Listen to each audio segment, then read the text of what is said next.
everybody to today's session provided by Complete College America. Today, we will be focusing on the math co-requisite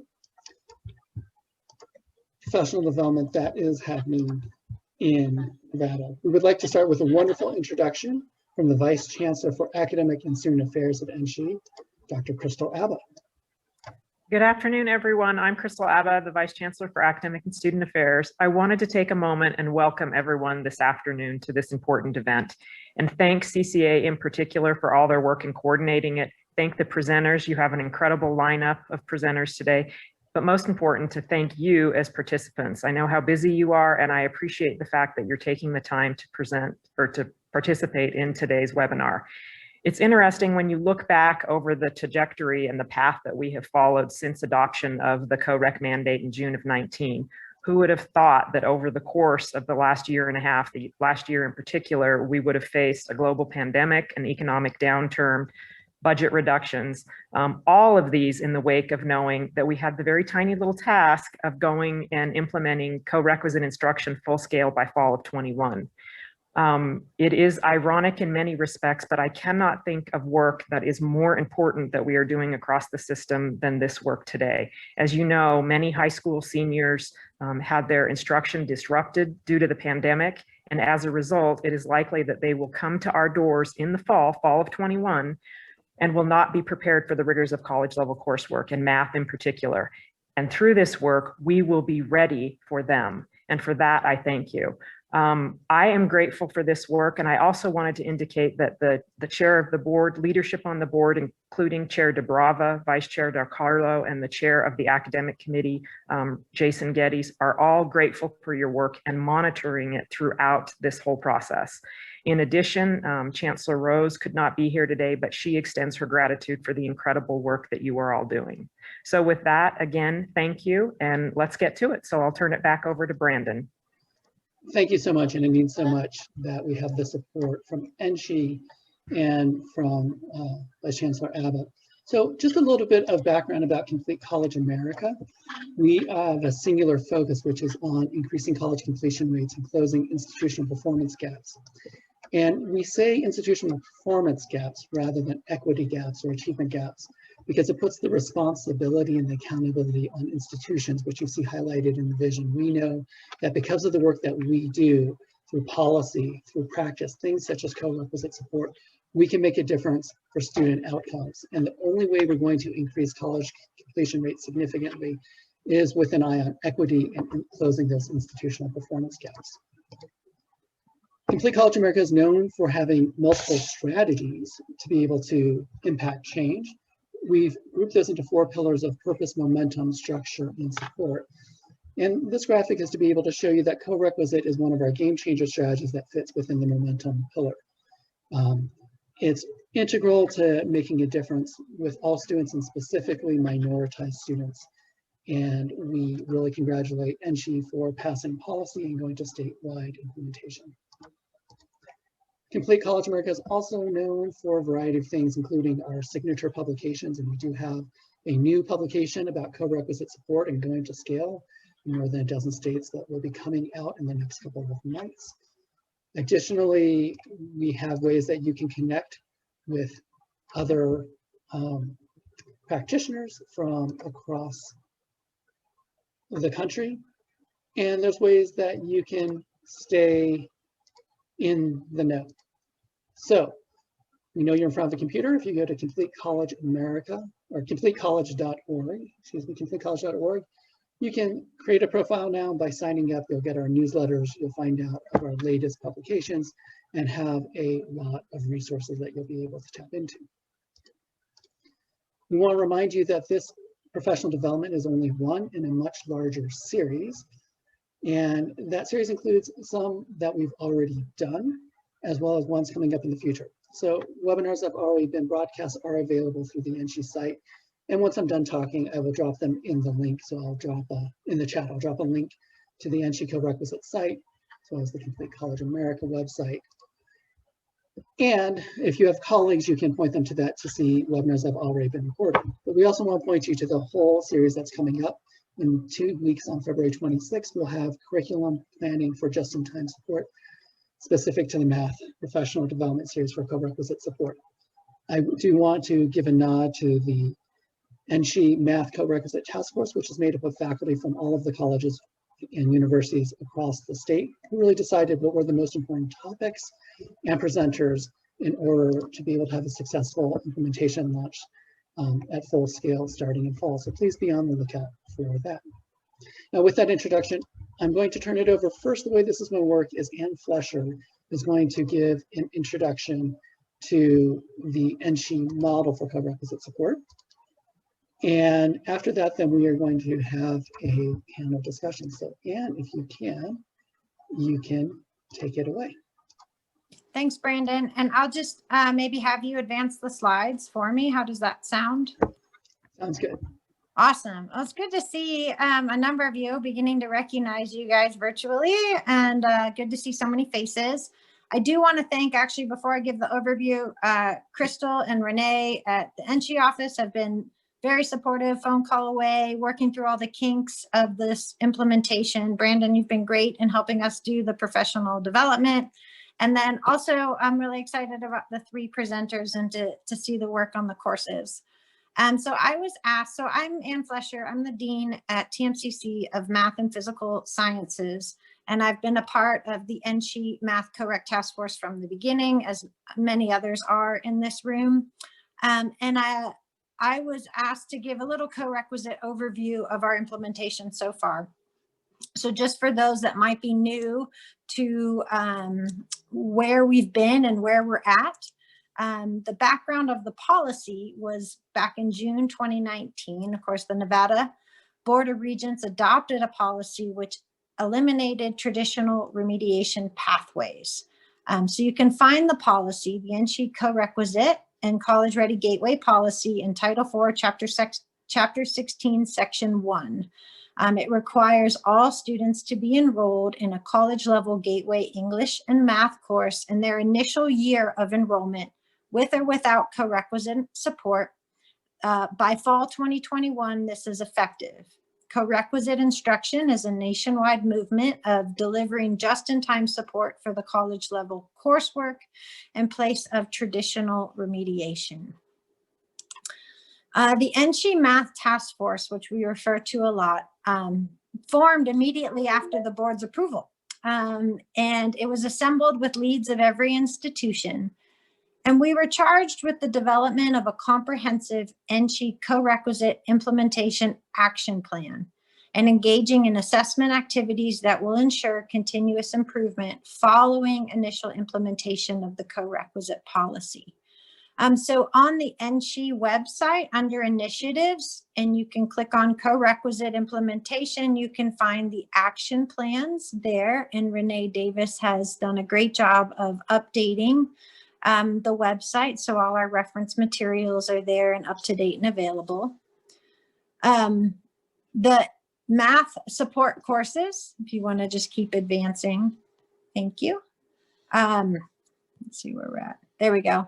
So then in November 2019, this was at UNR, the Math Task Force agreed to common course numbering for our support courses, and it was a system-wide approach to the co-requisite implementation. And I remember the conversation, and we decided the support sections will be numbered Math 20, Math 24, and Math 26 to correspond with Math 120, 124, and 126. And I should add that for Math 152, there is a Math 52. So this pattern continues for other 100 level classes offered in across NSHE. The main gateway courses, of course, being 120, 124, and 126. You might see at your institution letters like a Math 24B or Math 26C. We put the support courses in as variable credits, but some institutions really needed to put a designated credit on there. So if there's a B or a C, that just corresponds to the credits. And I'm going to go over the models that are happening across the institutions to maybe help with some clarity, because not all institutions are exactly the same. So, and then also through many meetings, a consensus was reached for the number of support credits for each co-requisite course across the community colleges, and many began piloting these this fall. It was also agreed upon, so next slide, under placement. So based under common placement measures, so the standardized measures, ALEX, AccuPlacer, SAT, and ACT, students that do not, or by the high school alternative measures, students who do not place directly in traditional gateway math courses will be placed into the appropriate co-requisite math pathway. Next slide.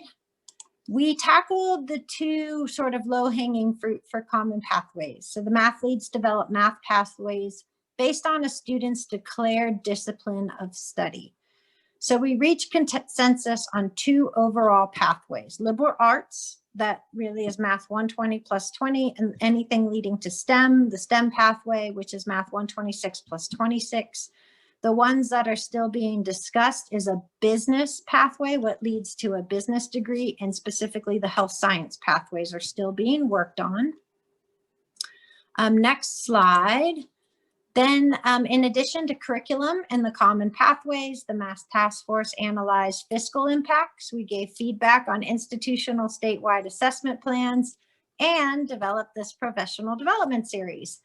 So the task force is really excited to bring you internal NSHE faculty as well as members from the national math community to continually improve implementation, build a little community across the system. We're all in this together. And I'm really excited to hear what's going on the other campuses, because we can learn a lot from each other. And then again, you can learn more about the NSHE co-requisite and college ready gateway policy and the task force at the NSHE website.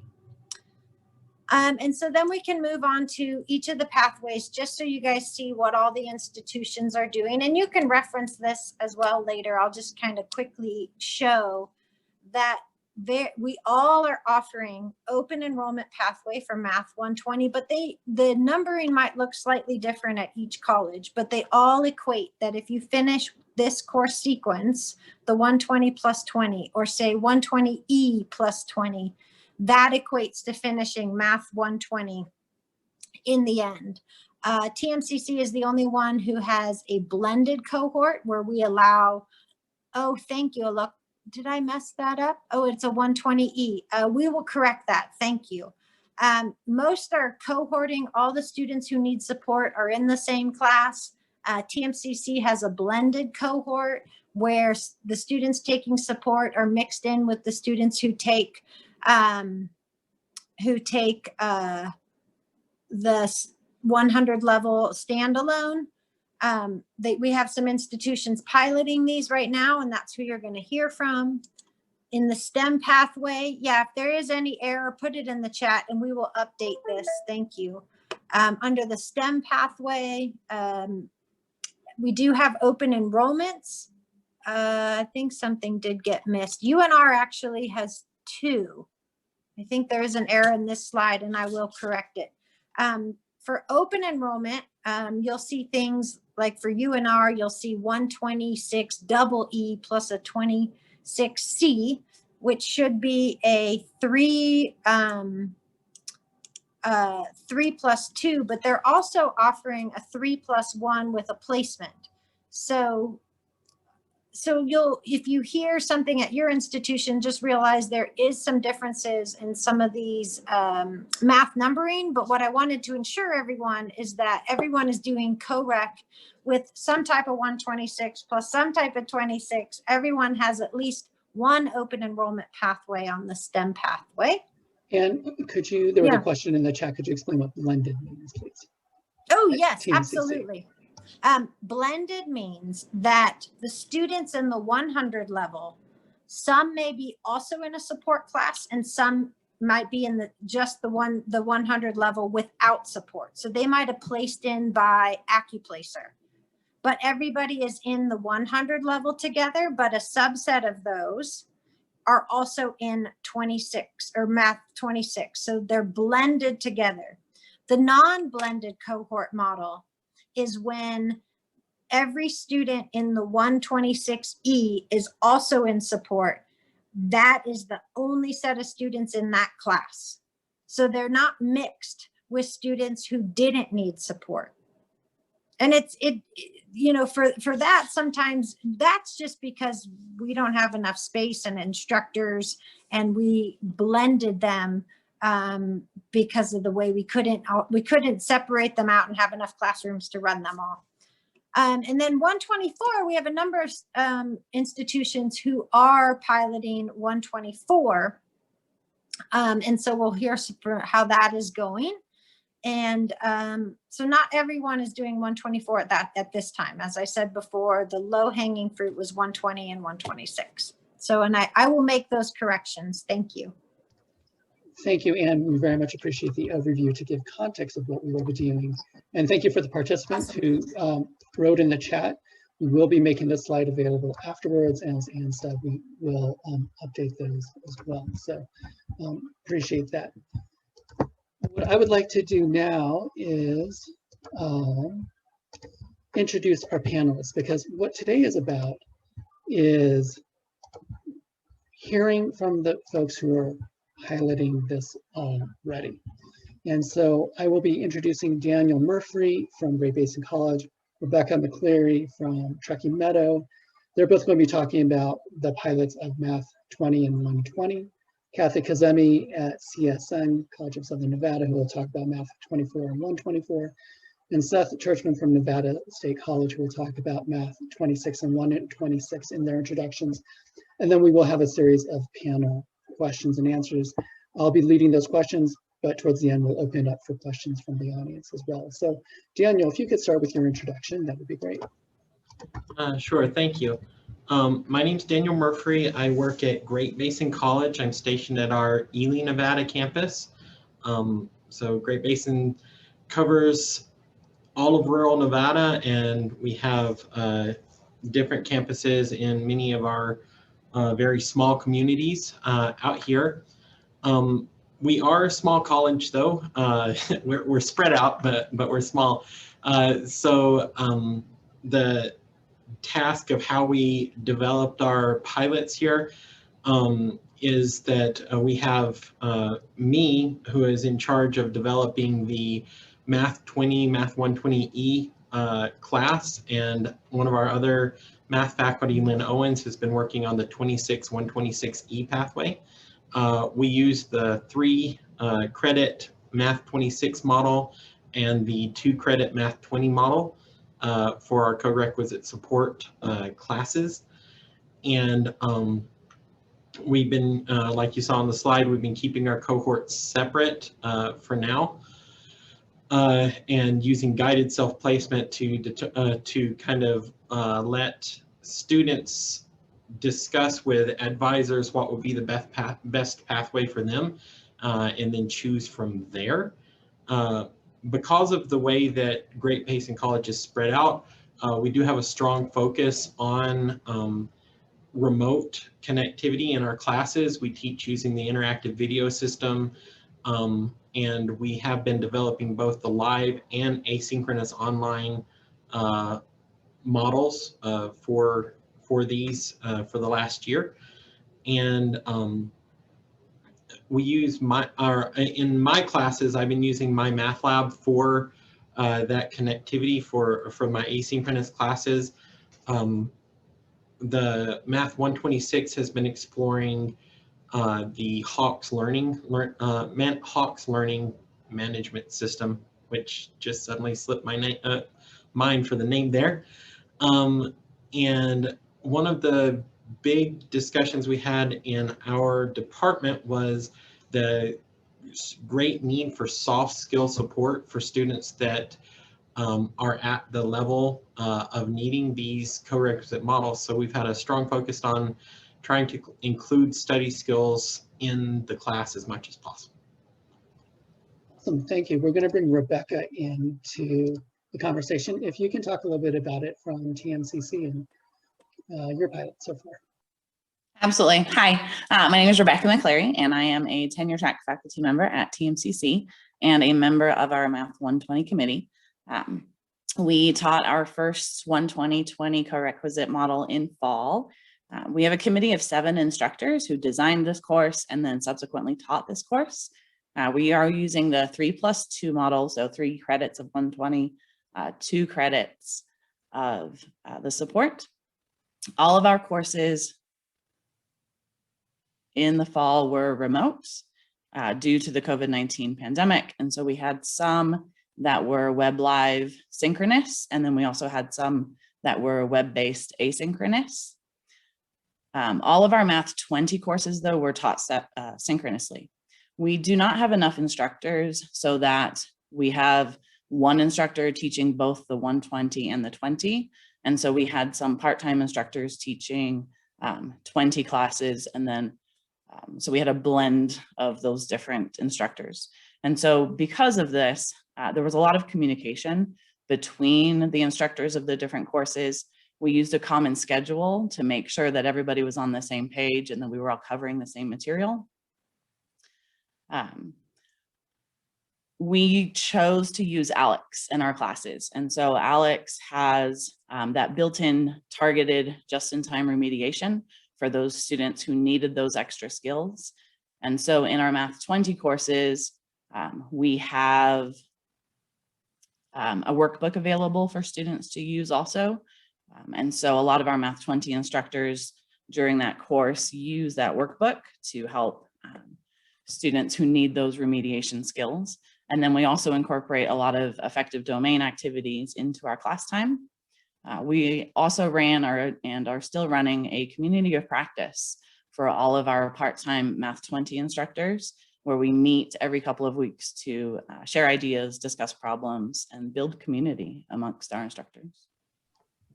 Awesome, thank you so much. Let's bring Kathy into the discussions when we talk about Math 24 and 124 over the College of Southern Nevada. Hi, my name is Kathy Kazemi. I'm the course leader for Math 124E Cohort committee. In our college, we have not started piloting any Cohort course yet. We are going to start rolling out in fall of 2020. Our motto is 3+2, meaning that we will offer 2 credit for the co-requisite part, and it will be non-blended, just in time remediation. For the fall of 2020, we decided not to offer any solely online classes. We are mandating the student to attend at least 1 hour of virtual class with their instructor, because of the fact that we thought that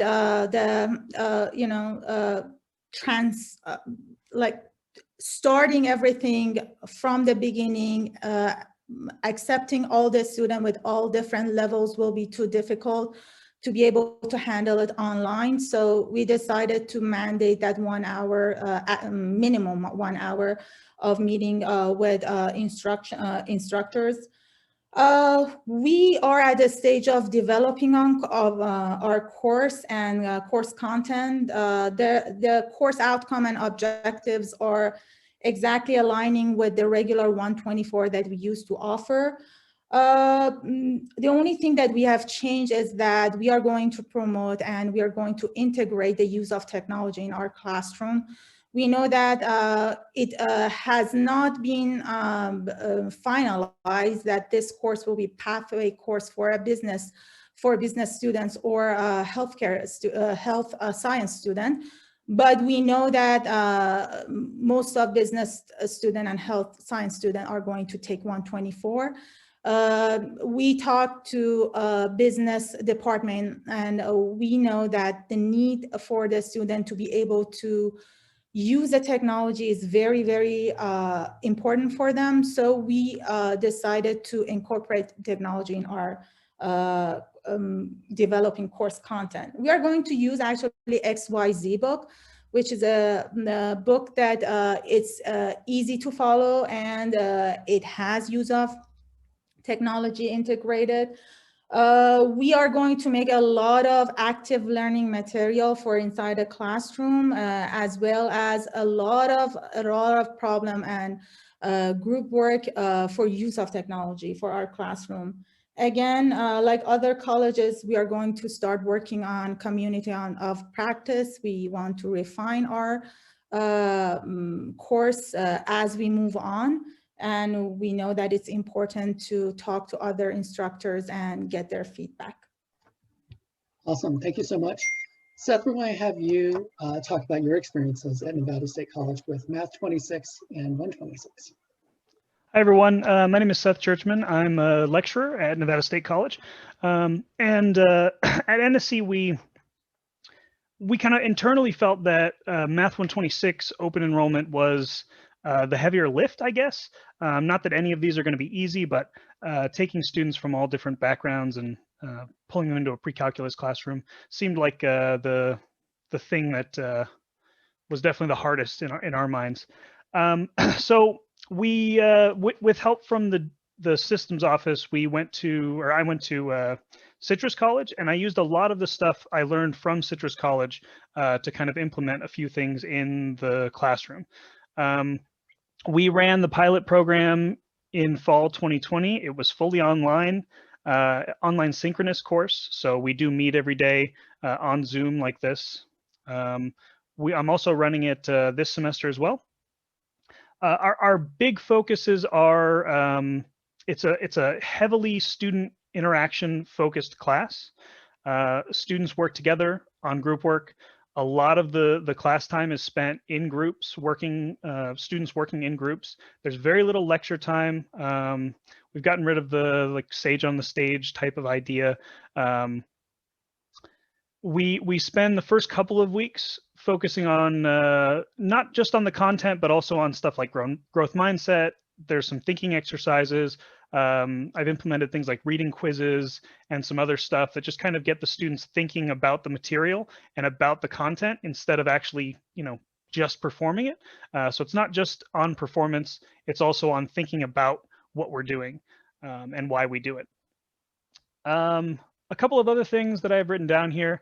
We are moving towards guided self-placement at Nevada State College. With us, the difference between the open enrollment and the non-open enrollment is really just a letter. I mean, obviously there's a lot of money there and a lot of extra time and resources and stuff like that.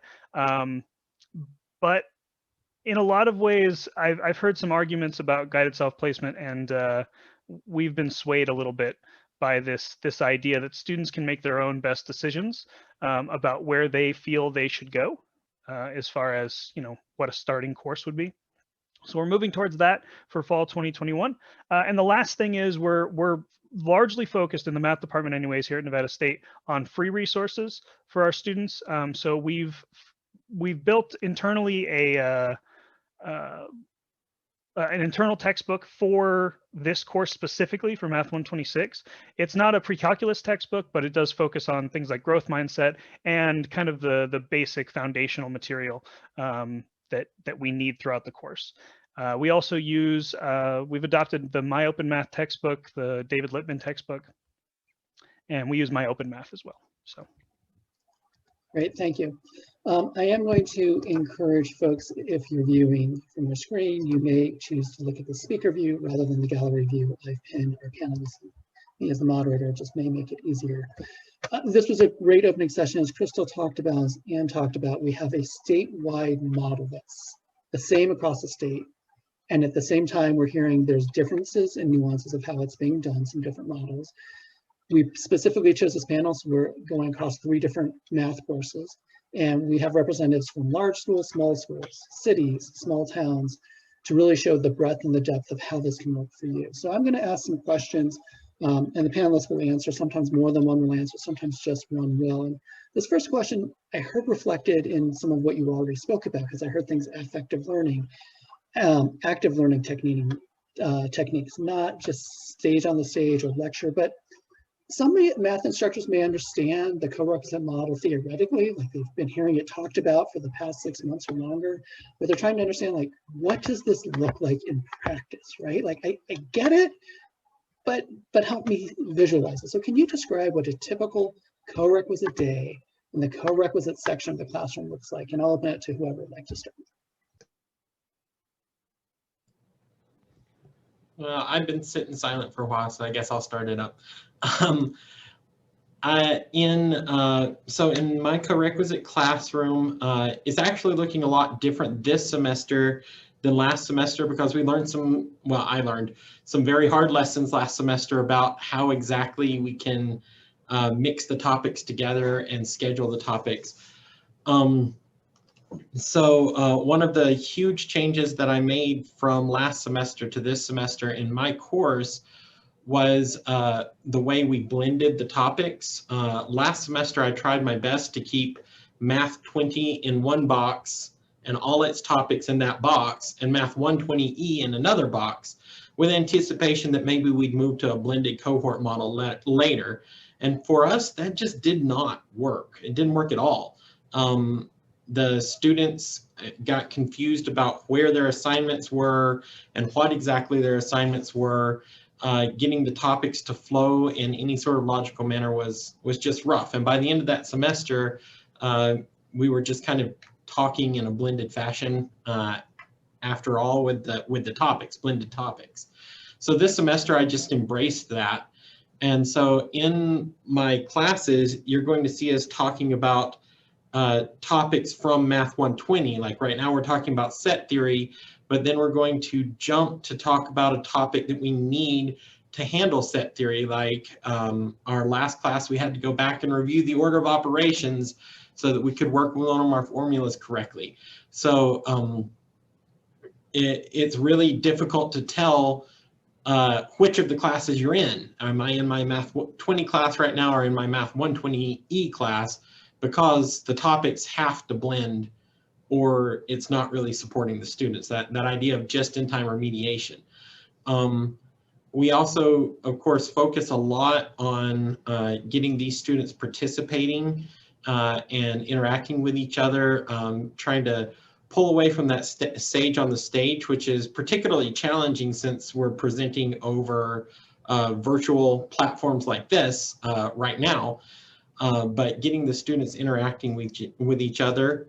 The first 2 weeks of this semester, I actually spent on just talking about study skills, specifically focusing on things like, well, how do I read a math book? How do I learn mathematics?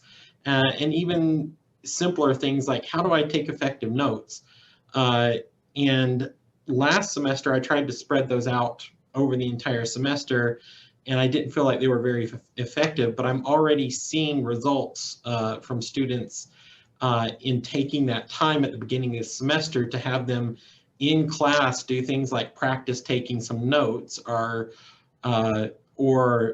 think about their learning strategies that have worked best with them and share with each other. Because now at this point, we have a lot more interactivity because we took those first 2 weeks encouraging them to share. Now they aren't scared to share. And I'm seeing them use some of these strategies by working ahead on their homework. When I go into the learning management system, I see students that have already been marked as reading their section before I come to class, which is something that I rarely see in my non-co-requisite classes. So that whole idea of having a lot of a high interactivity level and a strong blending of the topics is what you see in our classroom. And so at TMCC, we have a slightly more complicated approach, I guess, because we have different instructors for our 120 versus our 20. A lot of our Math 20 instructors try to, inside of their classroom, cover that prerequisite material. So we're talking about financial math right now. And so we talk about percents in the co-requisite or the support class. A lot of other things that we do the same idea, that idea of study skills and looking at study skills and all of those, growth mindset, grit, all of that. And so, you know, going into next week, they're going to be preparing for their first test. And so looking at test taking strategies and how to approach taking an exam and things like that. But sometimes in our co-requisite or our support courses, some of our instructors access the online homework program and then just assist students with homework questions that they may have also. And so there's a lot of different variances throughout how different instructors approach their Math 20 course on a daily basis. So, yeah. I just want to add something about the topics that we are offering in our courses for Correct course. For example, in 124E, if you think about it, there is this misconception that you may think that you're going to put all the topics from 95 and then all the topics from 124, put them together and call it a course. This is not a course that we are designing.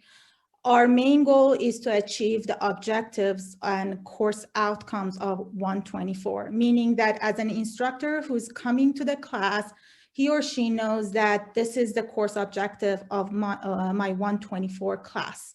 And in order to achieve those objectives, you need to teach all these correct topics that are needed to get to that level.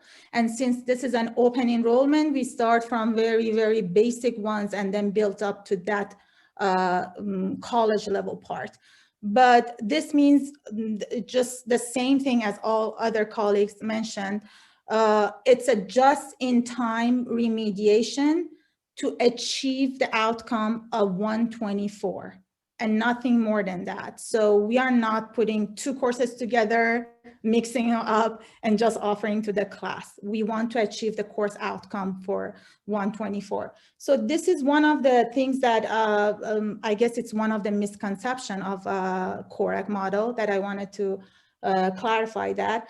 And then another thing that we need to, as all other colleagues mentioned, the mindset, the self-confidence of the students is very important. So the population, these are the students probably do not even know how to add or subtract fractions, and they end up coming to a college level course. So we need to help them out to get to the level that we want them to be.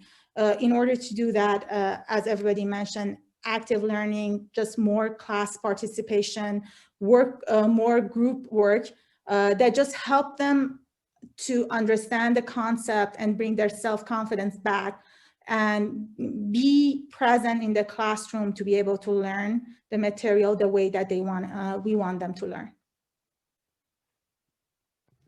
So I'd also like to add to that you mentioned that we're not just jamming a bunch of material into this course. So there's kind of an overarching theme of how I view this course, at least Math 126 and 26, is that we are not teaching them the content again. I'm not teaching them how to add and subtract from both sides of an equation. That's not something we're talking about. They know that stuff, or at least they've seen it before. They likely need some kind of a refresher, if even that. And then they need to work on it. They need to think about why they're doing it, how they're doing it. And that's one of the biggest, most important things, at least I see, like philosophically about this course, is that we spend a lot of time focusing on what the students are doing and allowing the students to think about what they're doing instead of me just telling them things they can do. Right? Like I'm not showing them stuff they can do. Instead, I'm kind of helping them, guiding them along the path to deciding for themselves what makes sense and what doesn't make sense. So to answer the question that you asked, Brandon, this was something that I was really curious about when we first got this mandate from NSHE. Like what does this look like, right? The idea is we have co-rec and we're putting all of these students together, but how might this work, right? Like what would a typical day look like? And like how would the classroom run? So the first thing I'll say is that the last year or so has been the most uncomfortable year of teaching that I've ever had in my entire career. It has been very difficult for me. I'm sure it's been difficult for the students, right? Well, I know it's been difficult for the students, but it's been very difficult for me because, all of these things that I hear and that I've been learning and that I've been reading are different than the way that I learned largely when I was a student. And it's also a little bit different than what's comfortable for me, because for me, it's easy to stand in front of people and just like this and just tell you guys what I'm thinking and discuss what I'm doing, right? Like, hey, here's some math stuff. I like math. Here's some math stuff, right? Enjoy. But what we've seen is that doesn't work. And it certainly doesn't work with remedial courses or with students that have these very low confidence in mathematics. So for me, a typical day in the classroom, and this takes some time to get to, right? So I will say that there's buildup to getting the students comfortable with this type of classroom is we do an initial greeting, and I give any announcements or something, I talk to the students for a few minutes. Sometimes they have, you know, things they want to talk about or something like that.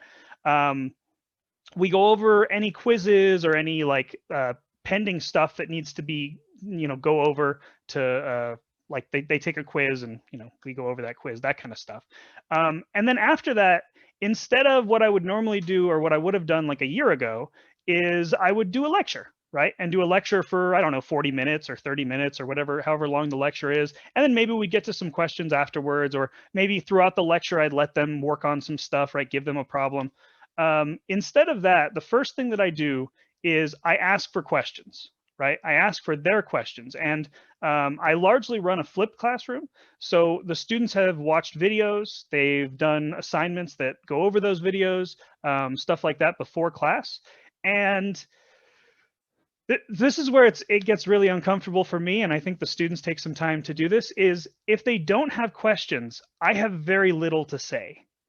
So I don't talk about a lot of stuff. I have a couple of key points that I discuss, and then we go into group work, right? We almost immediately get into an activity that for the online portion is I use Desmos for Desmos classroom activities, and I make my own activities, and we go off into groups, into the breakout rooms, and we have these norms that, you know, students have to adhere to so that they have something to do and they have something to talk about. But yeah, so I send them to the groups, and the first couple of classes when we do this, I think the students are a little shocked that I'm not giving a long lecture about stuff. I'm just, you know, a couple of key points. All right, now you work on it, and I'll come around and talk to you guys in your little group, in your smaller groups. But one thing that I've noticed is after a few weeks of doing that, right, the students realize that they need to, number one, be prepared, right? I mean, obviously it's a flipped classroom, so they need to have done these things, or at least they need to have seen some of the material that I've asked them to see, but they also need to ask questions, and they need to talk to each other. And even in this online environment, I've noticed that the community, even in the online environment, is greater than what I would normally have in a normal classroom in person. I'm excited to see what this will do for an in-person classroom, because if online I have more discussion and people talking and students talking to each other and like working together more than I ever have before, I'm really excited to see what happens in the in-person sessions. So. Thank you so much. I want to do a quick summary, and I won't do this for every question, but there was just so many amazing points hit that was myth busting. Like, so the myth busting that, oh, but math instructors just teach math. But when you start teaching the metacognition, when you start doing the growth mindset and what it means to be a math learner, suddenly the frustrations of just teaching math and students not getting changes because the students' perceptions of themselves as math learners goes up. What Seth just talked about of how he changed his classroom so the students become the active learners and are driving it versus the instructor and moving away from the stage on the stage, even when that's what we've been comfortable with. I love what Kathy talked about, and this is key to co-requisite. You're not compressing all of the prerequisite course materials, and you need to know all of this before we can start, but just in time teaching for what you need at that point for the parent course. And I think Seth made the point that was made by several people, is students have seen this material before, and even if they haven't, they have a concept of it. So sometimes I'll do presentations in an unfair way, and I'll give English teachers a simple math problem that any of you would be able to solve. But if you're an English professor and you haven't seen math in 15 or 20 years, you can't do it there on the spot. In a similar way, if I ask math instructors to talk to me about logos, pathos, and ethos in your writing, I'm guessing many of you might be caught for a second saying, I don't know what you're talking about. But with some co-requisite just-in-time instruction, you would be able to get to those answers regardless of your English or math background without having to take a 15-week course of prerequisite material. So there's some amazing myth busting. However, there's lots more to co-requisite. So I'll ask another question to the group, which is, how are you incorporating technology into your math courses, and how is this helping students learn? I can So, go. oh, go ahead, Kathy. You go ahead, Rebecca. Thanks. So we're using Alex, and Alex is one of those tools that has the ability to meet students where they are. And so it has that targeted remediation built into it. And so they're able to, you know, if they can't add fractions, it enables them to help them get through that material that they struggle with. And so our students aren't necessarily used to ALEKS. And so it takes a little bit of a learning curve for them to get used to it. But once they are in it, they find it really, really beneficial to their learning. We have certain topics that we cover in ALEKS that are that go along with our book and everything else. And so then the prerequisite topics also correspond to those main ideas that we're covering. And so it is that idea of just-in-time remediation, that the remedial material that they need is what they need to understand the main content of the 120 course. Another use of technology is in our learning management system for faculty is using Canvas. And I know that's not necessarily beneficial to students, but it's beneficial to faculty to help create some of the project ideas that we have and to share ideas and to collaborate on all of this material. And that, I think, benefits students because we are collaborating and we are creating these amazing projects throughout the course. In addition, what Rebecca said, I wanted to touch on use of technology in actually our course topics. We are going to introduce our student to using Desmos, Wolfram Alpha, even using TI-84 correctly. As I mentioned it to you, we talked to our business department, and some of their concern was that the students are not capable of plugging an algebraic expression into a calculator. They don't know how to use parentheses, for example, to be able to just, you know, enter it correctly. So because we are offering a course that is designed for the students who are going to the business majors or health science major, we thought that maybe it's better to introduce them to those things right now when we are offering the course. So we are going to teach them how to use their TI-84. We are going to use Desmos a lot, transformation of functions, just finding the roots of a function based on just looking at a graph it and find the roots. You know how to factor, you know how to use quadratic equation, but can you just graph it on the graphing calculator, trace it and give me the root? So all those connections, we believe that it's helpful for them to retain and understand the concepts. We want to teach them the stuff that they will be able to remember it 10 years from now. So 10 years from now, maybe they don't know anything about factoring. It's just something that they heard in their college class, but maybe if you show them a graph, they know that, oh, these are the x-intercepts, and I can just tell you what are the roots, right? So this is our goal. We want to, first of all, help them to pass this course. Second, to learn the stuff that they will remember 10 years, 20 years from now and be able to use them. Another use of technology are all those active learnings that we are going to make for our classroom, like Cohort, like those fun activities, all those fun apps that we can use during the class to make the class going, ignite the excitement in our students so that they are in another level. Like for example, we can just make a quiz, a quick quiz online. Go ahead and take it. I will show you the answers and I show you how many people got it right or wrong. It just creates a little bit of more excitement in the classroom, and we believe that they will be helpful. And when you're thinking about introducing technology in these classes, we frequently think of these big, glorious things like maybe I should develop this this new technique for using this app, or completely learn how to create animations on GeoGebra, which is totally a thing you can do. But sometimes simple integrations of technology have been the things that I've seen most effective.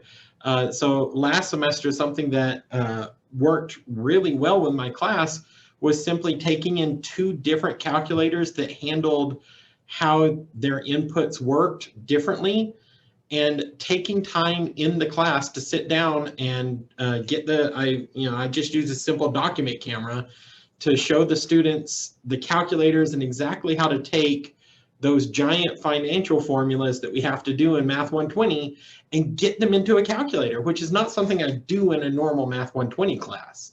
But in this co-requisite class, I know these students are struggling with other things. So taking these two simple calculators and I'm saying, okay, on this one, we're going to need to do this first and then this, and here's how you keep from getting all those parentheses mixed up. Every other semester, I've had students repeatedly emailing me in my regular Math 120 class about how they felt like they did everything right, but then they were wrong, and it comes down to a calculator problem. And I had very little of that in my co-requisite course last semester. So, you don't, it's not necessarily got to be some big, giant, earth-changing thing you do with the technology. I love the variety of answers, for a question around technology where it can be big, small, in all different ways. This next question, I'm going to point specifically to Seth because actually everyone spoke about in their intro and Seth gave some examples. And this is the focusing on the difference, and it's so key, between just-in-time teaching, how it's very different than what we're used to with the traditional prerequisite model.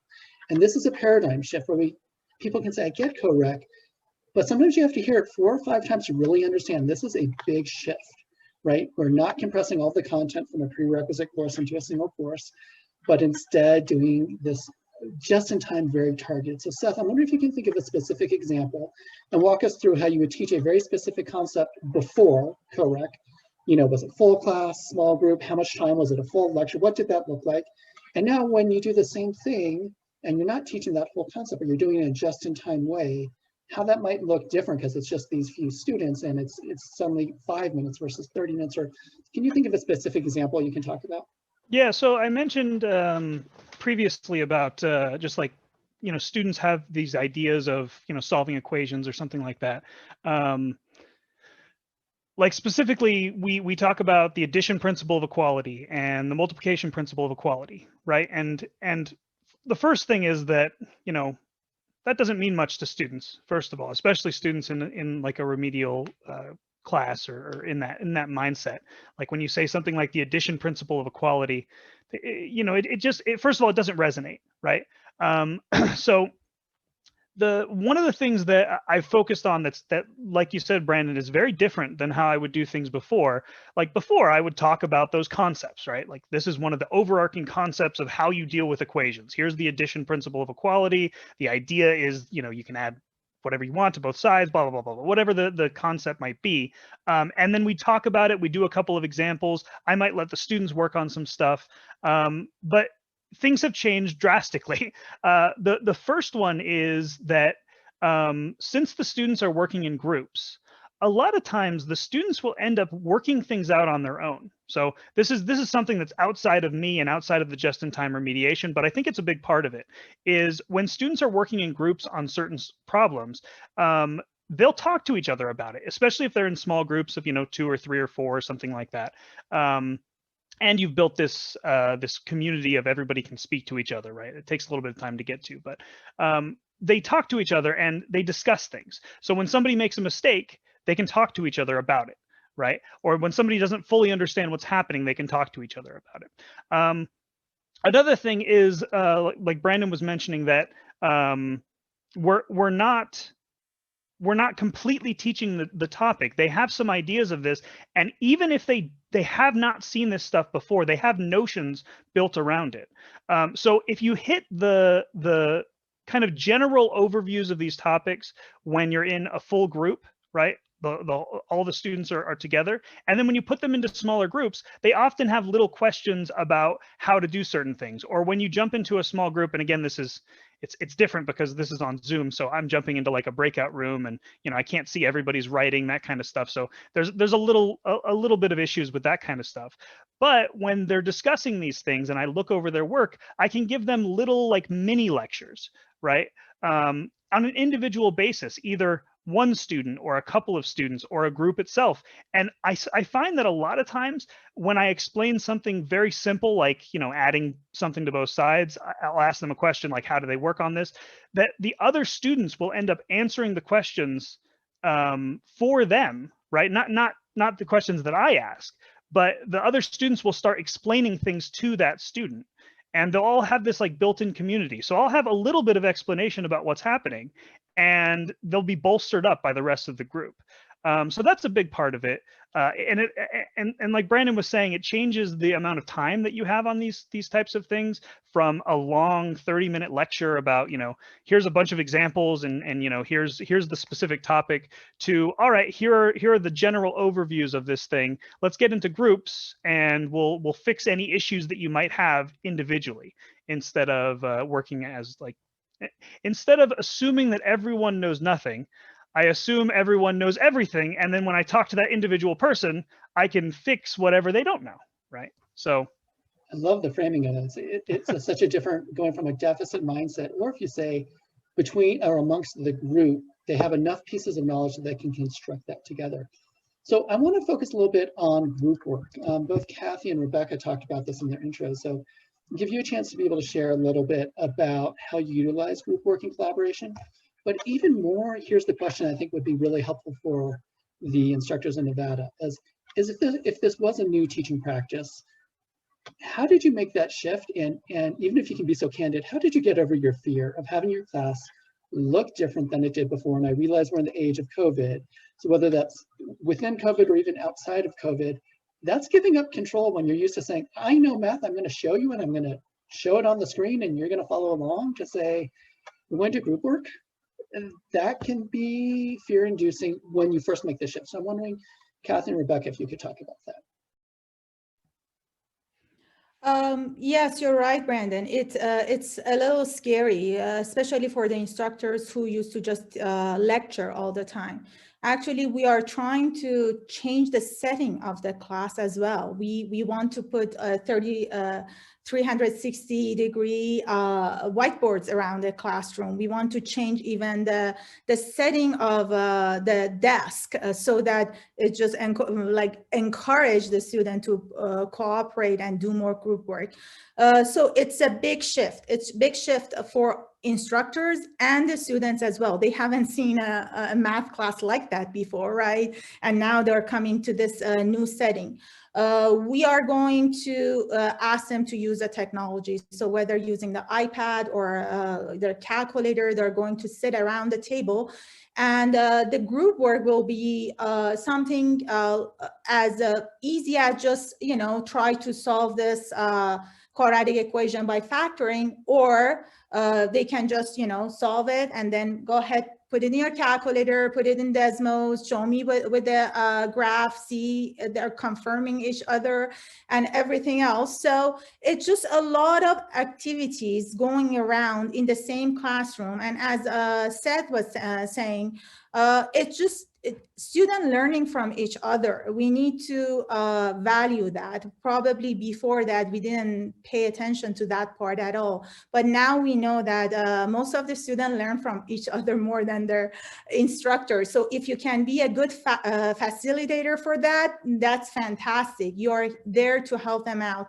So I guess that's a big shift. And I guess this is a scary part from our point of view as instructors, that we are not going to lecture a lot. So we need to learn how to be able to facilitate those group works and make it fun. So these are the shifts that need to be done throughout the course. And I'm sure that after a few semesters, once the student gets used to the whole setting, they know what to do. I mean, it's new for the students and the instructors and everybody else. So it is scary, but we're hoping to get through it.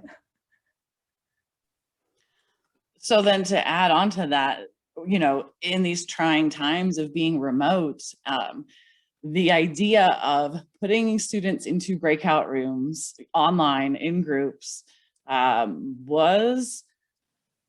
it had me feeling very anxious. It's a little bit easier when you're able to walk around a classroom and facilitate that learning and be able to see what's happening.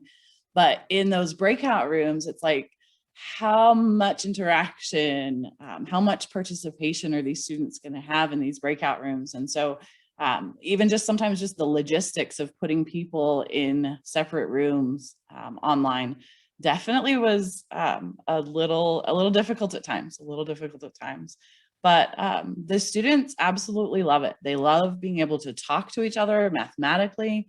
They like having that interaction with each other to ask questions where they don't feel so intimidated by an instructor. But yeah, the whole idea of everything being remote definitely threw some of our group work, I'm sure, a curveball. And so hopefully we're working through that. It's a little bit easier the second semester. You know, last semester was a little bit more difficult, but as we're moving into this semester, I think as instructors have a little bit better handle on the situation about how we're going to make it work and everything. But it was definitely difficult at first.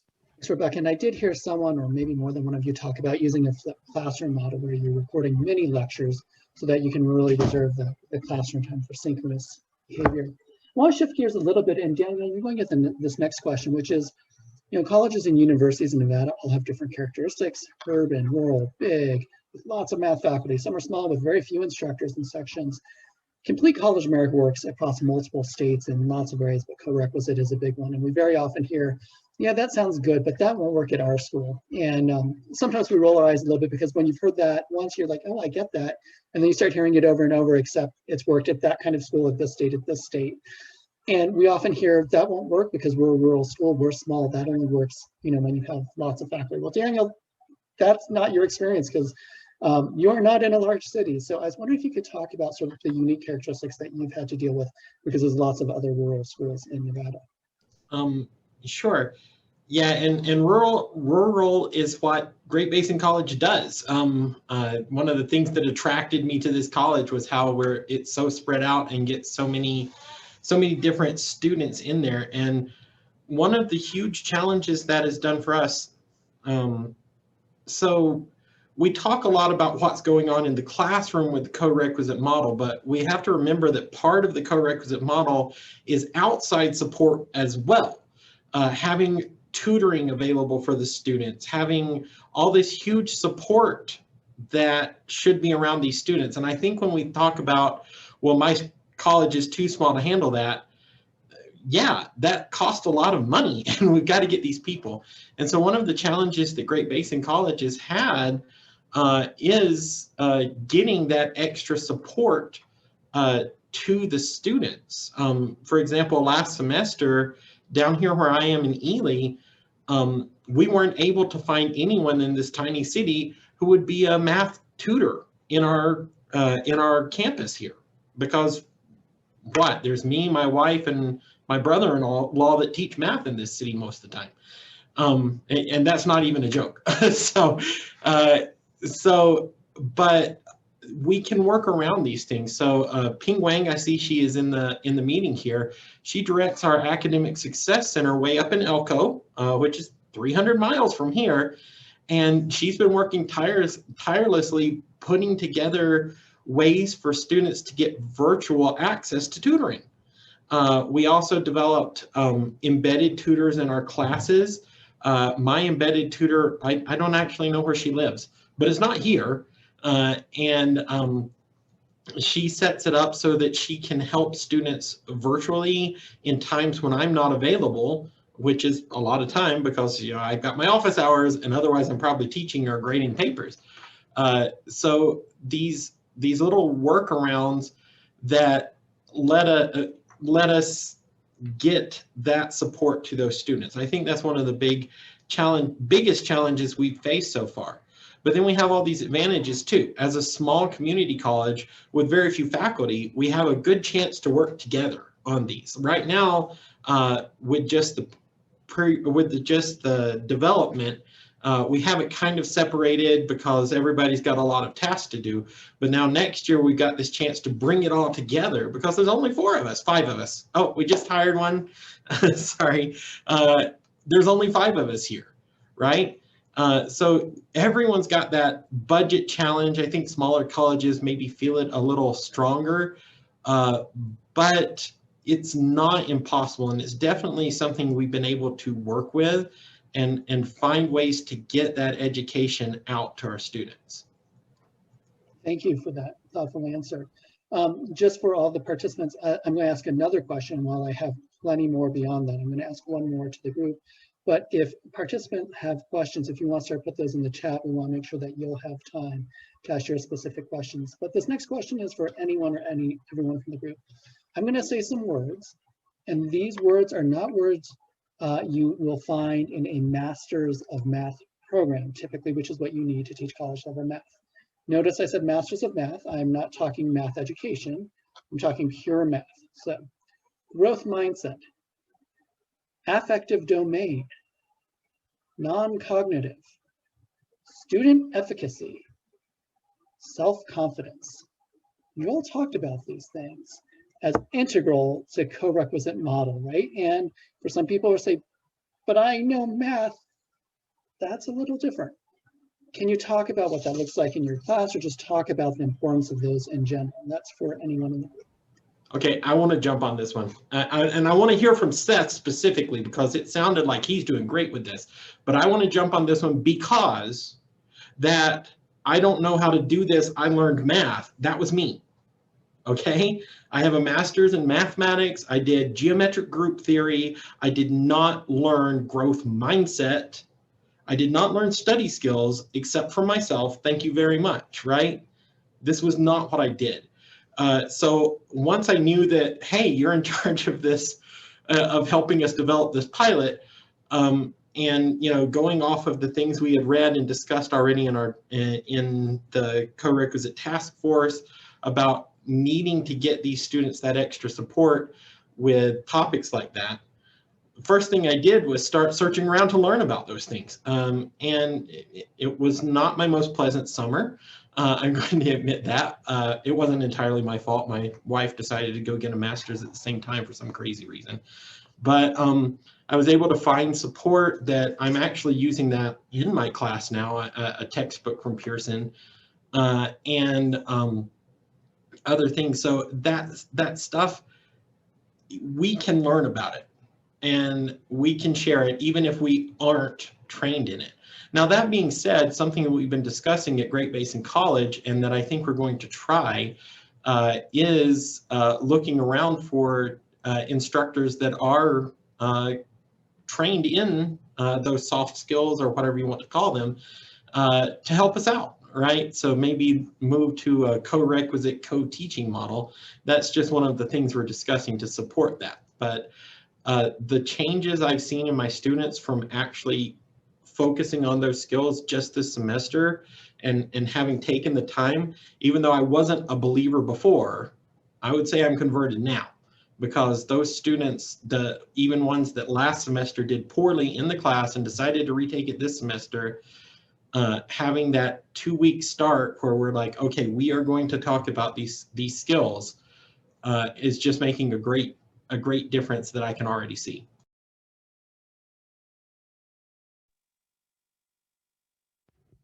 So I guess I'll just attach on to what you were saying, Daniel. That's really cool that you drank the Kool-Aid, I guess. I guess that's not the way to say it, but I'm glad that you're on board with this kind of stuff. So one of the things that we've been doing to promote all of these ideas. So Brandon mentioned like many different things, and they're all they're really deep topics. But so first thing I want to say is that I've been talking about this textbook, this internally developed textbook.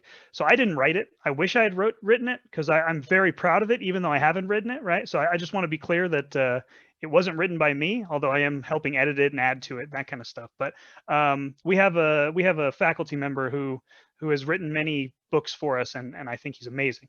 And I can't say enough good things about his writing. But one of the things that we focus on in that textbook is specifically talking about these topics inside of the material, and he does a really good job of kind of pulling these ideas into the material itself. So not only are the students learning some information about what they're doing, but they're also thinking about how they're thinking about mathematics and why they're thinking about mathematics. But I think one of the biggest things when it comes to these ideas of growth mindset and like student efficacy, that kind of stuff, is to dispel these myths that people say, I'm not a math person, or, you know, like I hear students say all the time, oh, I know how to do this, but I can't explain it. I know what I'm doing, but I can't explain it, right? Like these myths are, these are like, in my opinion, the big walls that we need to break down psychologically in these classrooms. Because first of all, everyone is a math person if they want to be, right? And they have the ability to learn these concepts. You know, I use a lot of examples of like sports and stuff like that, and I won't say those kind of things on here, but I talk about sports and how like everything that we do requires practice, and everything that we are good at requires our want to do that thing and our practice to get good at that thing. But essentially, this is woven into the entire class, right? The entire class.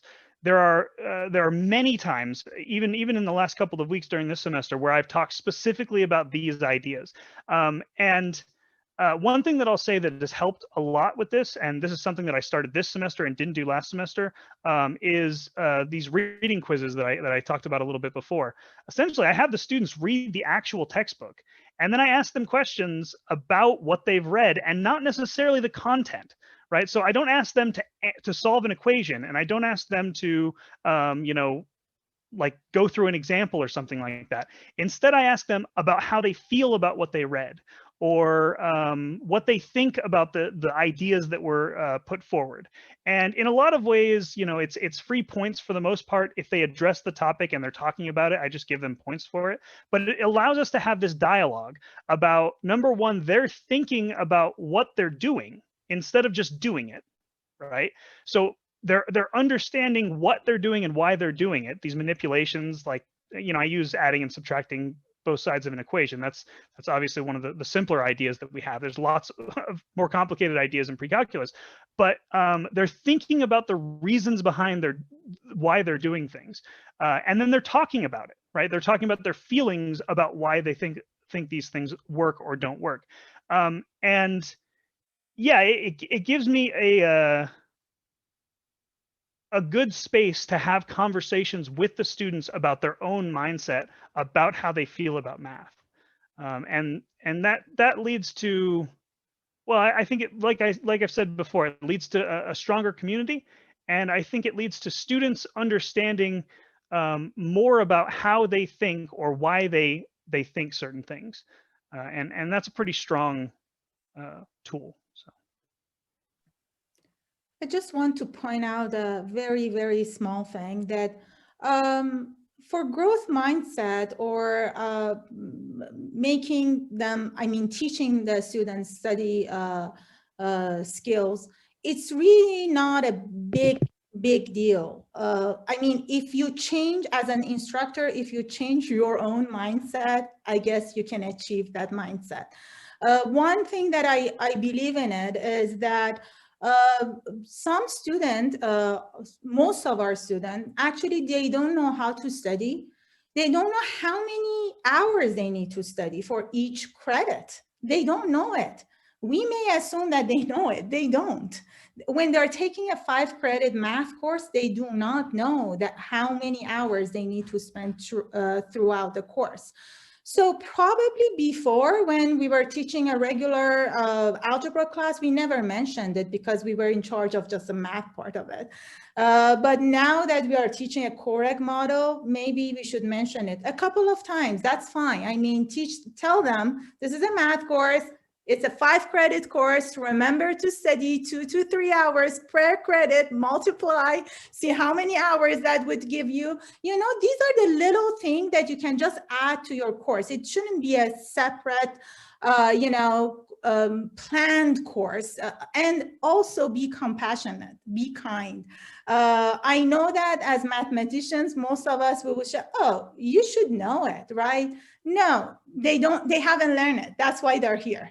And we are here to help them out. So if you look at all these homework management system, actually they try to integrate those mindset as well. Like before that, if they made a mistake on one try, they said, oh, wrong, try it again. But now if you look at the wording, they have changed. Oh, You didn't get the right answer. Nice try. Try it again. Look, it's just a little difference in just usage of the wording. Probably we have not learned it before. Daniel is completely wrong, right about it. We never were educated toward that. But if you look at the literature, just change a little bit of word usage when you're going throughout the classroom, and just teach them to, you know, as Seth said, just go over the book. Most of them, they even don't know that they can go over the book. They have not opened a textbook before. They just, even for a test, they went just over the study guide, and that's it. They don't know that they can open a book and you know, get their answer out of the book. So I guess just changing our own mindset as instructors it's going to be very helpful. It will help us, our students, tremendously. Right, and I'd just like to add to what Kathy said there. It turns out, you know, it's actually not only easy, but very helpful to incorporate these into the regular learning process in your class. So something that I used to have trouble with is we would go over an example in class and they'd miss it, and I'd say, well, that's wrong. Let me show you how to do it, right? I'd ask a student for an answer. They'd give me the answer to be wrong. And changing that instead to going through the students going through the steps of the problem together, and then something happens that's wrong, and you just step back and you say, take that extra second to say, well, that's okay. We can get things wrong. This is the place we get things wrong. That's fine. Let's find out why we got it wrong, right? And suddenly the students have to change that mindset because they have to think about reviewing it themselves, and you're modeling that for them to do it later on their own. And that's all it really takes to get some of these good habits that the students at this level are frequently missing, and get them using it. And it's like, that's it. And it pushes the class discussion along and gets the students working with each other, and, you know, works out whatever the mistake was, so that student can use it later. An example I'll give is in English, there's writing circles and writing groups. You don't write, you write a first draft and then multiple drafts. You're not expected to get it right the first time. And that's the expectation, but somehow math is different. The college I used to work at, they created posters that said, mistakes in this class are expected, accepted, inspected, corrected, and I think there was a couple more, but what it did is it changed the atmosphere from you have to have the right answers. No, we want there to be wrong answers so you can understand the process and revisit the process to become a math thinker. So I appreciate that. So I want to go to a slightly different question. I do want to welcome people. If you have questions for the group, this is an amazing panel. I was excited for it, and I have to tell you, being in the middle of it, this is really a superb group of people. So a unique time. If you have questions, throw them in the chat. But one of the things is we know that students appreciate seeing math concepts being used in real life. So how do you move to a focus on applications that go beyond just the typical textbook?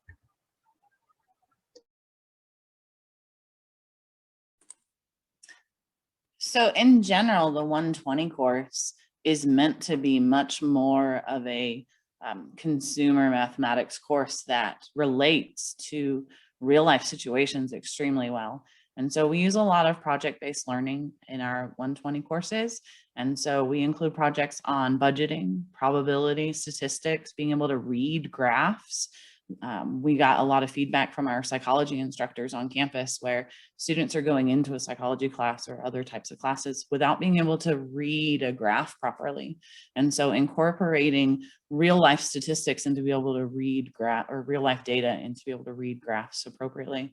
And then talking to students about retirement, student loans, mortgages, all of those different financial aspects that they so greatly need. And it's really easy to create those projects using that real life application. Sometimes we have projects that are larger and incorporate more than one topic. And so I have one dream house project. And so they have to incorporate budgeting and mortgages into also finding area, perimeter, cost of materials and things like that. And some of our projects are smaller. They just happen in class in small groups.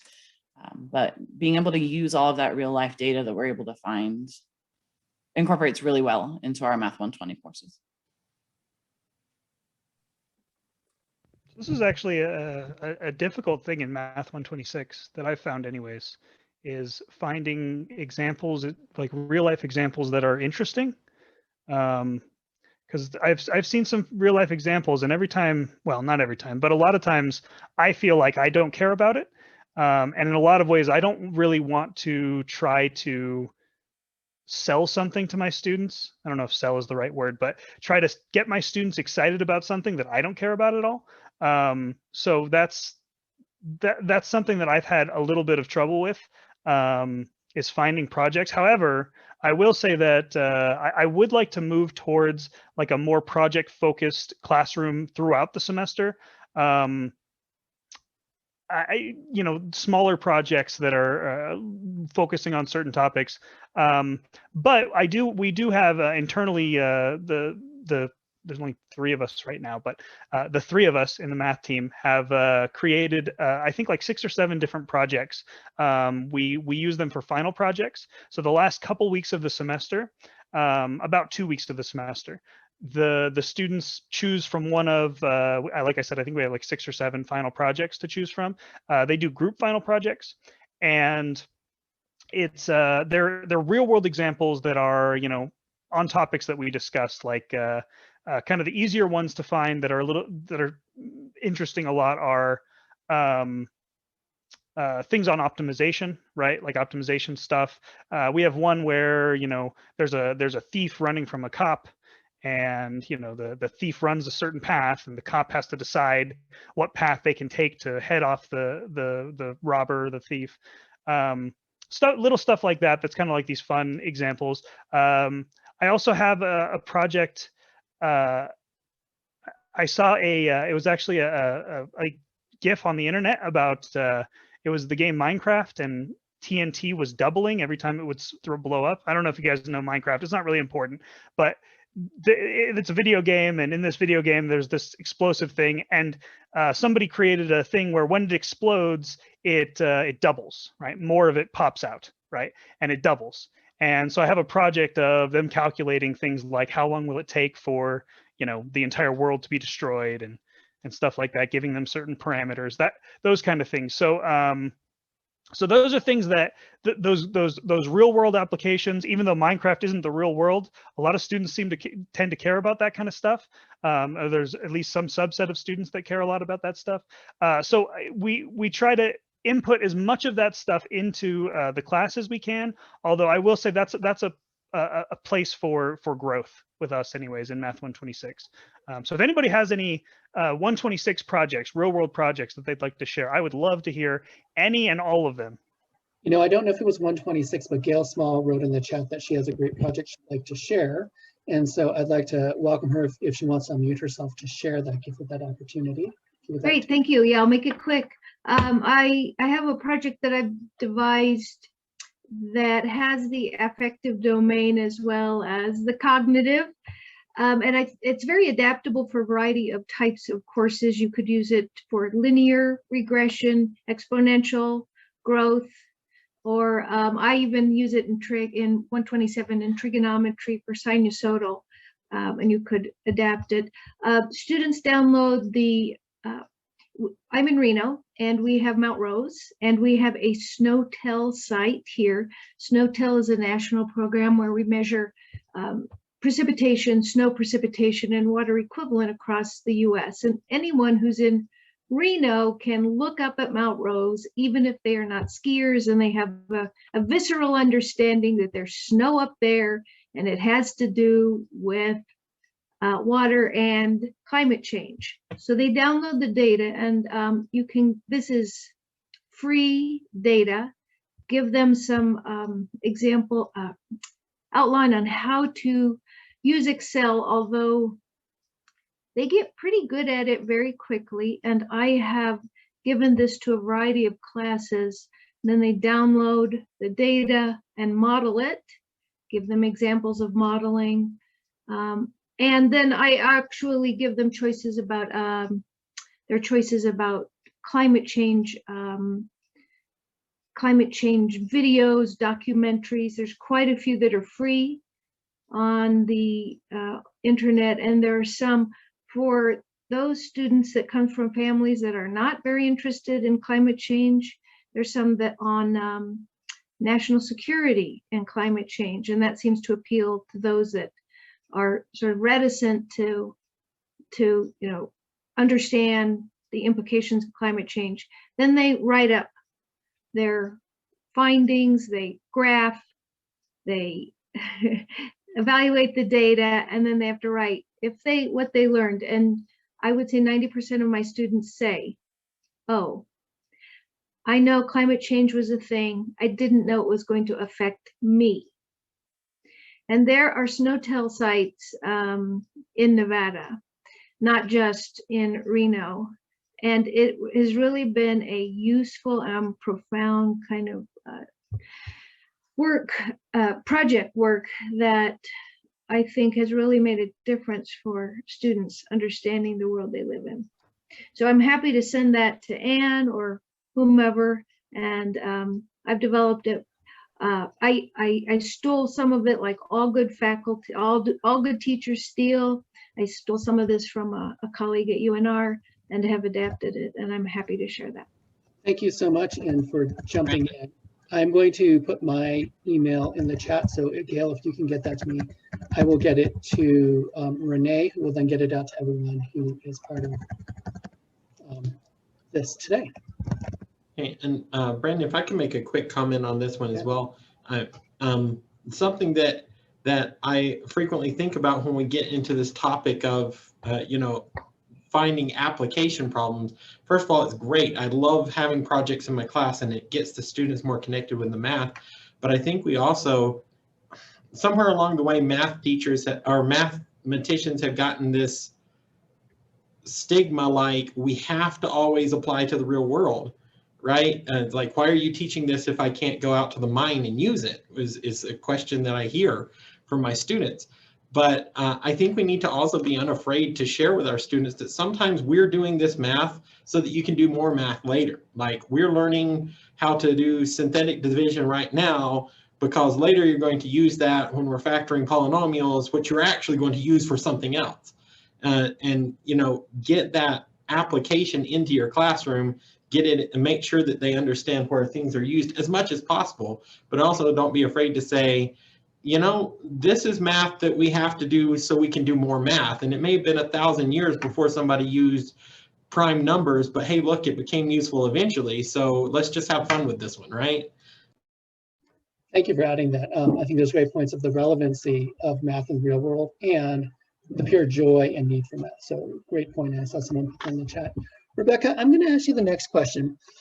We've been talking about just-in-time teaching and how that's different than everything you need to know ahead of time.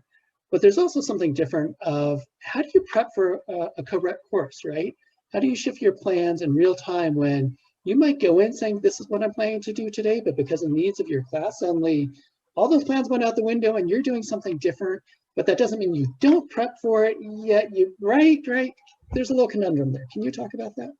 Oh, absolutely. So especially in the Math 20 course, in our separate Co-Req course, there are times where we have everything planned out. We know exactly what it is that we're going to be doing.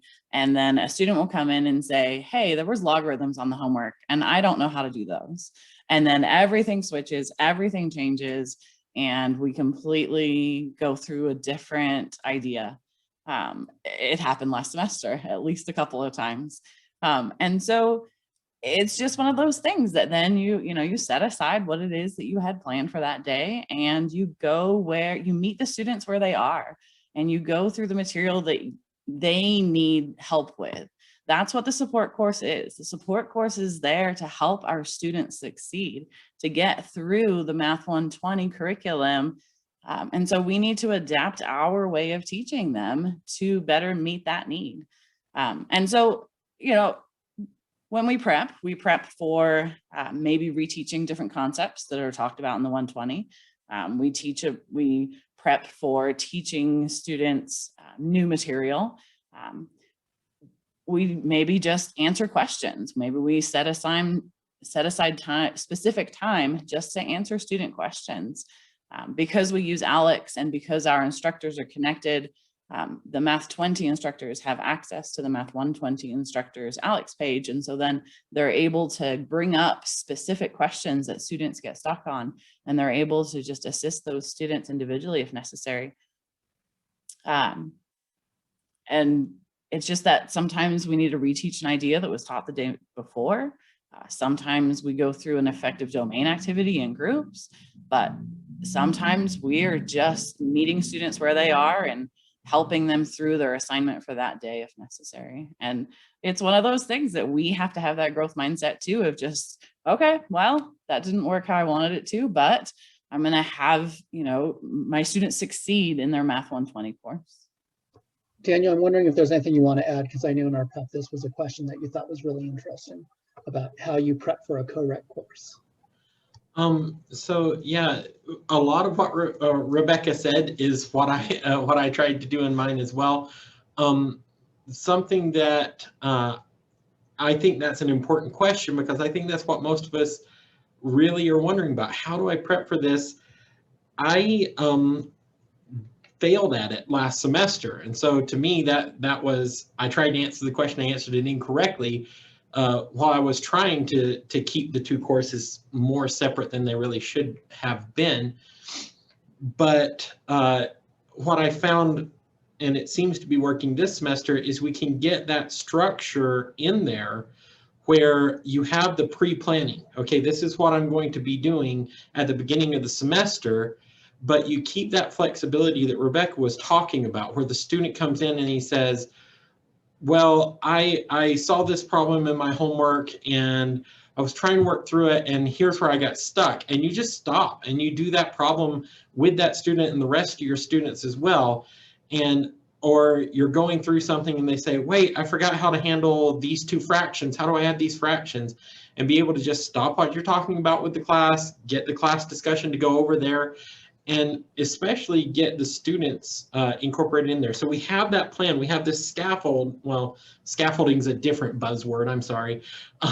So we have, but this scaffold, this structure that we have planned for the class, and it's really important to just realize that that structure better be flexible, and taking that extra time to say, okay, let's go back and look at, you know, Math 120 is less logarithms and more basic fractions and exponents. Let's go back and remember how to handle these exponents. That's actually going to save you time later. And also have the flexibility with your learning outcomes in the class, which is something you have to decide as a department or an institution. Have that flexibility in your learning outcomes, that missing a little bit of a topic is not going to devastate the learning outcome. It's like, well, okay, we've got you. So last semester when I had so much trouble, I had to sit down with my learning outcomes and my topics and say, okay, what can I drop from probability? Because we're just not going to finish. But I want them to have enough knowledge of probability that they know the basics that are in my learning outcomes, but maybe it's okay for them not to have too much. This is Math 120 after all, right? One thing I've also noticed, is if one student has a question, usually other students do too, but they're just not brave enough to speak up, especially in our Math 120 classes. Those are not the students who are inclined to ask questions. And so they are a lot more fearful. And so if there's one student with that question, there's usually at least 4 or 5 others. That's a great point. Seth, I'm going to ask this next question to you because you started off by saying 126 and 26 seem the most daunting, so you went for it, right? And this question is kind of the reverse of co-requisite. So we want to know, how has teaching the co-requisite course impacted how you teach the college level course, right? So we focus so much on the co-requisite, but as we've started to see, and people said, well, they start blending together, and it's actually more about teaching in general. It's not just the co-rec. So how has co-rec impacted your thoughts about the college level section?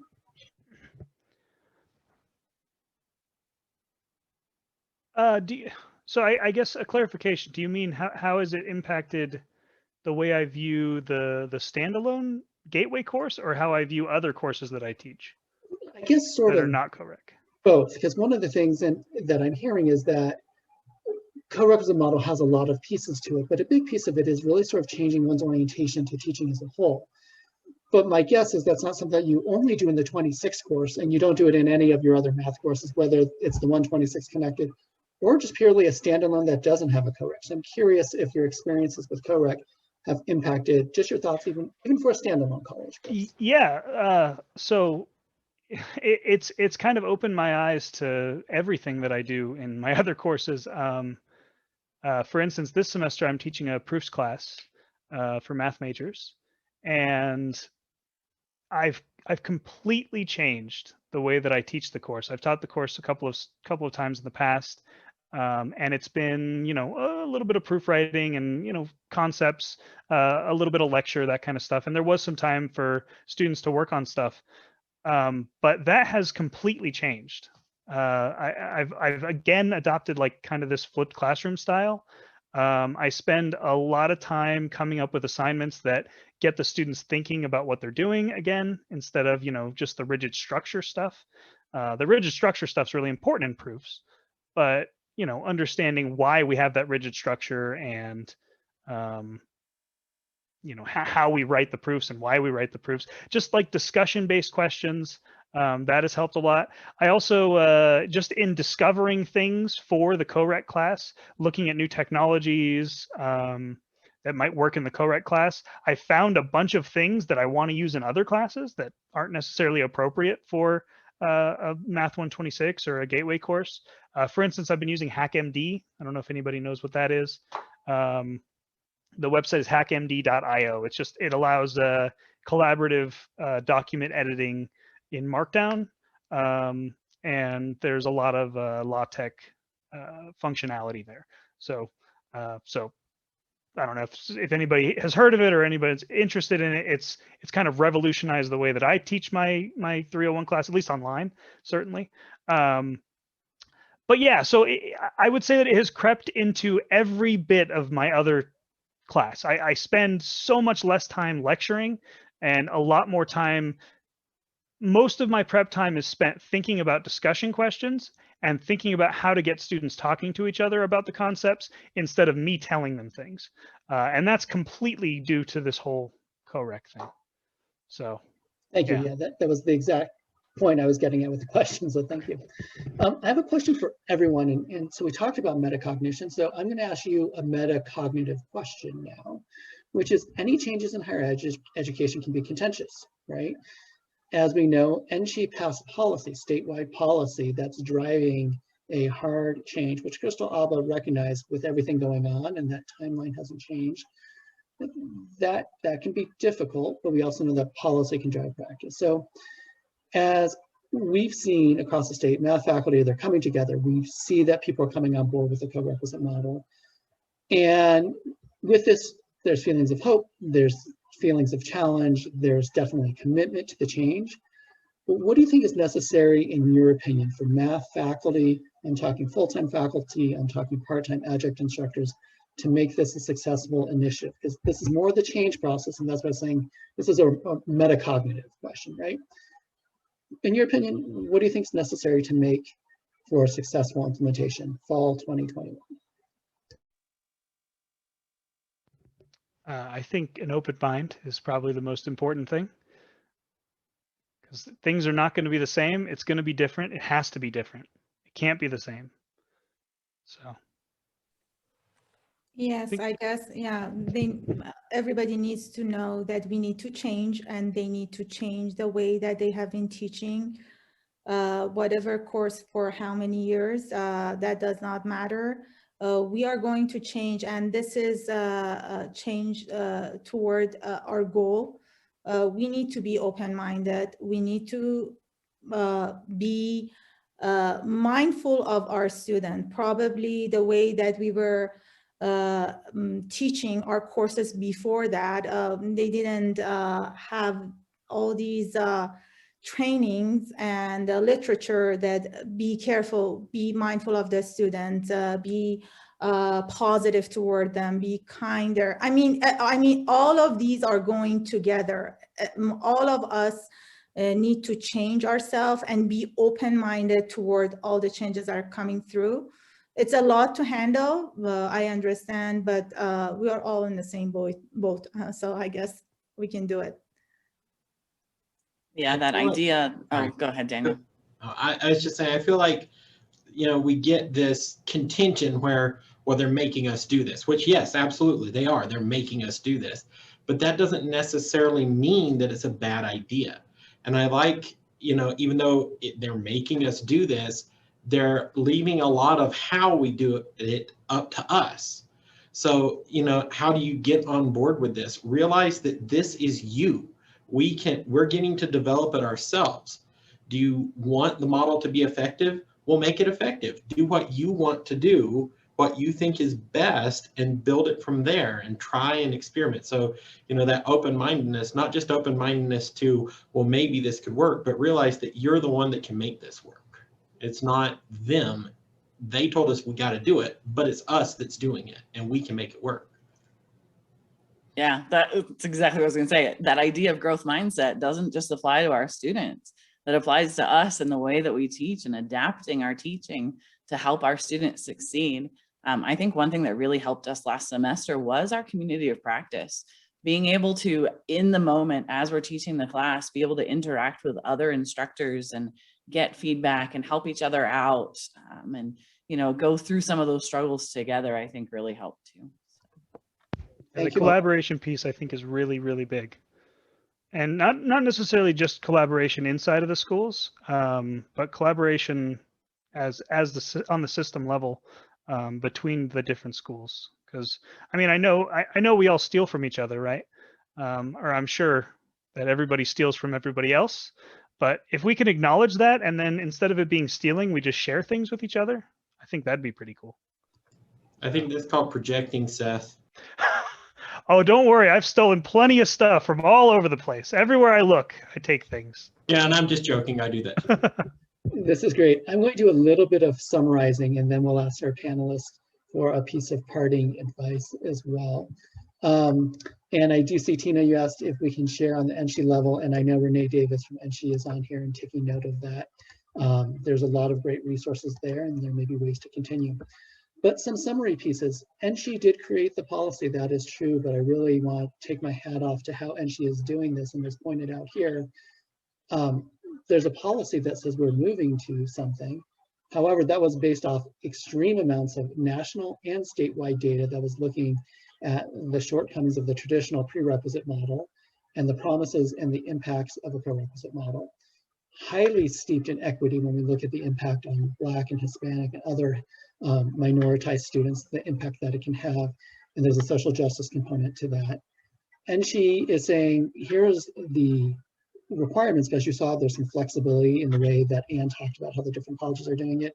And as Daniel pointed out, we, the faculty, are creating the curriculum of what it looks like in the classroom. And I love Rebecca's point of, we have to hold ourselves to the same, if not a higher standard than we hold our very students to. So if we're asking them to have a growth mindset, we can and will do it as well, and we will succeed.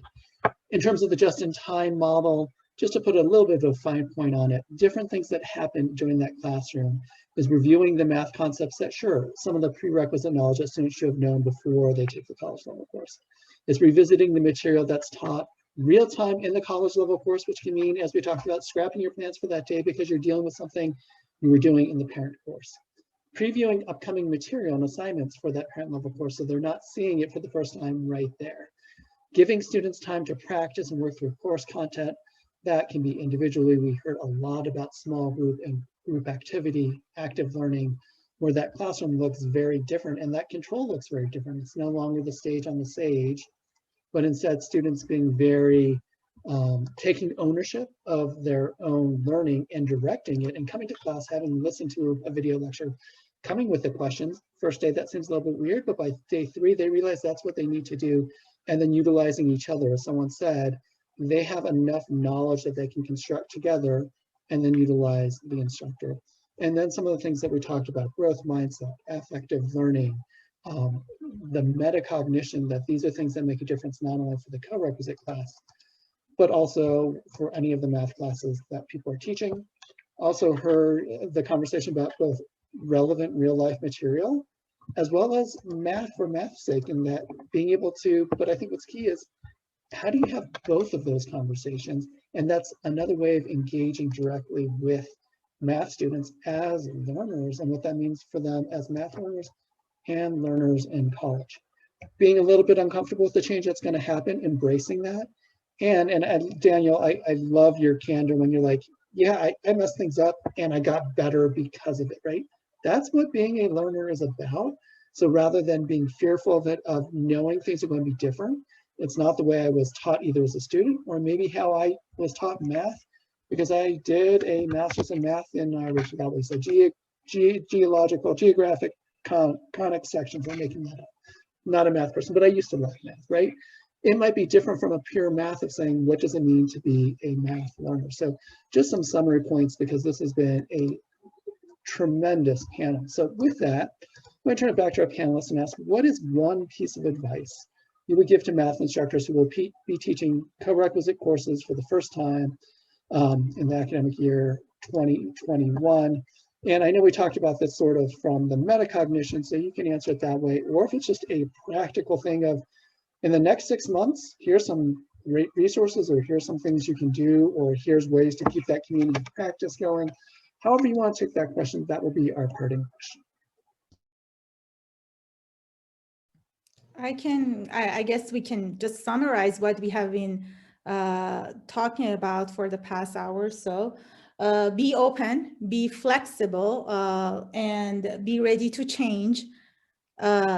And rely on your colleagues. You can ask for help.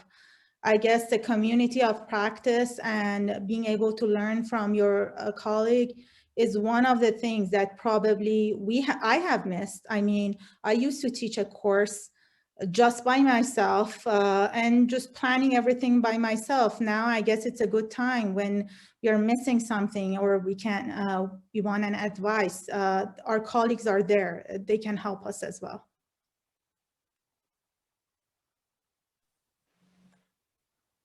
Have patience. Things will go wrong. You'll make mistakes. There'll be technology problems. It'll definitely feel overwhelming. But as this is our second semester now, it gets easier. It definitely gets easier. Yeah.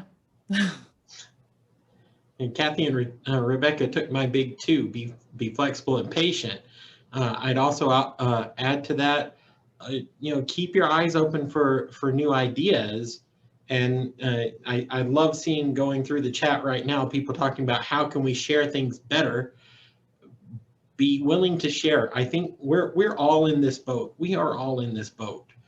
And if we can help each other, then maybe the boat won't sink, right? So that if we're all looking for those new ideas, we're all professionals. We all know the math, and we're just looking for this new way to present the math. So if we can share with each other, we can do it. Yeah, I think you guys hit all the things I wanted to say. Other than that, the only other thing I have written down here is don't underestimate your students' abilities. They can do a lot of stuff if given the right forum to do it in. So, thank you all. Just a few closing comments. First of all, I want to give a huge thank you, Daniel, Rebecca, Kathy, Seth. This has been an outstanding panel. The depth that you've gone to, sharing of your experiences, similarities, differences, to really be able to give the math faculty across the state of Nevada some great things to think about, some hopes, the challenges, things that they can do as they prepare. Also, thank you, Ann Flesher, for giving the overview and hearing the input from people. We've corrected it. We did put that slide up, but Renee from NC will send that out so that you're aware of it. I saw that Renee was taking notes from some of the suggestions as well for how to keep some of these communities of practice going. I also want to thank Crystal Ava, who really set the stage of the tone and the vision for what the state is doing and the support that is going into this. Again, as someone from the outside who works with many states, I've been very impressed how there's been a math faculty task force. This has been driven both from grassroots and grass tops, and we know at Complete College America that is the perfect way to do it. So yes, there's times to set a vision and a policy and then say, a math faculty, we know that you know curriculum, we need your input. And that's how this professional development series has been designed. It was the math faculty themselves who said, these are the topics we want, these are the presenters we want. And as you notice, it's a mixture of external experts. We've had content experts who've opened this up from the Dana Center and from Citrus College, and then saying, but we also want to make sure to highlight who you saw today, some of our best instructors and faculty who are already piloting this. I put on the screen the upcoming webinars that we still have for the professional development in 2 weeks. We'll be focusing on curriculum planning for just-in-time support. And then we have 2 more sessions in March and 2 more in April. I also dropped that in the chat. You can also see what we've done in the past because those recordings are available. Your feedback is important to us. So I did drop in the chat and we will do it in the follow-up email. If you can just take a few minutes just to do a quick evaluation, it really does help us. Appreciate the chat that people have been doing. It is Friday. It is towards the end of the day.